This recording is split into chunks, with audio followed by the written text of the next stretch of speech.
Red सी अब headline नहीं है, अटलांटिक अब प्रायोरिटी नहीं है। 2026 में एक छोटी सी मिस्टेक और ग्लोबल इकोनॉमी डोमिनोज की तरह गिर सकती है। इस समुंदर का नाम है इंडो पैसिफिक। कोरियन पेनिनसुला से लेकर मलाक्का स्ट्रेट तक यहाँ कई डेंजरस हॉटस्पॉट्स एक्टिव है। हर नेवल मूवमेंट, हर रडार सिग्नल दुनिया की नसों पर लगातार प्रेशर डाल रहे हैं। मलाक्का स्ट्रेट दुनिया का सबसे इम्पोर्टेंट चोक पॉइंट है, एक पतली सी लेन, लेकिन इसका इम्पैक्ट पूरी दुनिया की इकोनॉमी पर पड़ता है। ग्लोबल ट्रेड का लगभग 60% आज भी यहीं से गुजरता है। चाइना इसे कहते हैं मलाक्का डिलेमा, क्योंकि अगर चाइना किसी दूसरे राउट से एक्सपोर्ट करता है तो कॉस्ट ऑफ एक्सपोर्ट तेजी से बढ़ जाती है, और अगर इसी रूट से जाता है तो एक सिक्योरिटी गार्ड हर मूवमेंट देख रहा होता है, और वो सिक्योरिटी गार्ड है इंडिया। इसी वजह से चाइना अल्टरनेटिव ट्रांसपोर्टेशन प्रोजेक्ट्स पर काम करता है, जैसे belt and road initiative. Land routes, ports इसी स्ट्रैटेजी का हिस्सा है। मलाक्का स्ट्रेट की वजह से चाइना सिंगापुर और मलेशिया के साथ अच्छे संबंध बनाए रखता है, क्योंकि इस रूट की स्टेबिलिटी चाइना की इकोनॉमिक सर्वाइवल से जुड़ी है। इसी स्ट्रैटेजिक प्रेशर की वजह से चाइना भारत के साथ हर फ्रंट पर एस्केलेशन नहीं चाहता। इसीलिए अरुणाचल प्रदेश का कॉन्फ्लिक्ट भी चाइना जानबूझकर ज्यादा नहीं बढ़ाता। मलाक्का स्ट्रेट सिर्फ एक सी रूट नहीं है, ये ग्लोबल पावर का कंट्रोल पॉइंट है।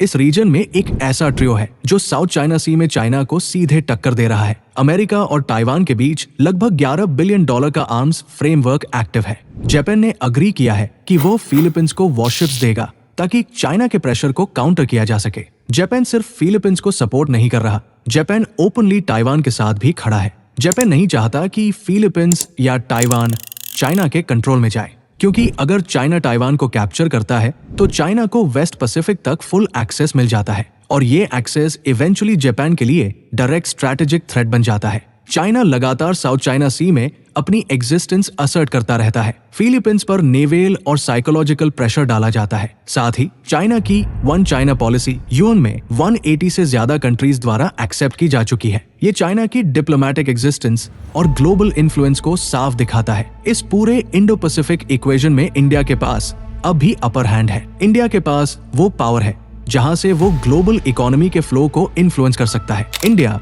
आज एक सिक्योरिटी गार्ड की तरह खड़ा है, ट्रेड राउट्स और स्ट्रैटेजिक बैलेंस पर कंट्रोल के साथ। इसी वजह से इंडिया क्वाड का हिस्सा है। क्वाड सिर्फ अलायंस नहीं है, ये इंडिया पर ग्लोबल ट्रस्ट का सिग्नल है। इसी वजह से इंडिया को G7 में गेस्ट कंट्री के तौर पर इनवाइट किया जाता है, क्योंकि इंडिया डिसीजन मेकिंग टेबल पर बैठने की कैपेबिलिटी रखता है। India middle east Europe economic corridor यानी IMEEC ये इंश्योर करता है कि इंडिया स्पेक्टेटर बनकर नहीं बैठेगा। अमेरिका चाइना राइवलरी में भारत न्यूट्रल है। इंडिया किसी कैंप में फंसना नहीं चाहता।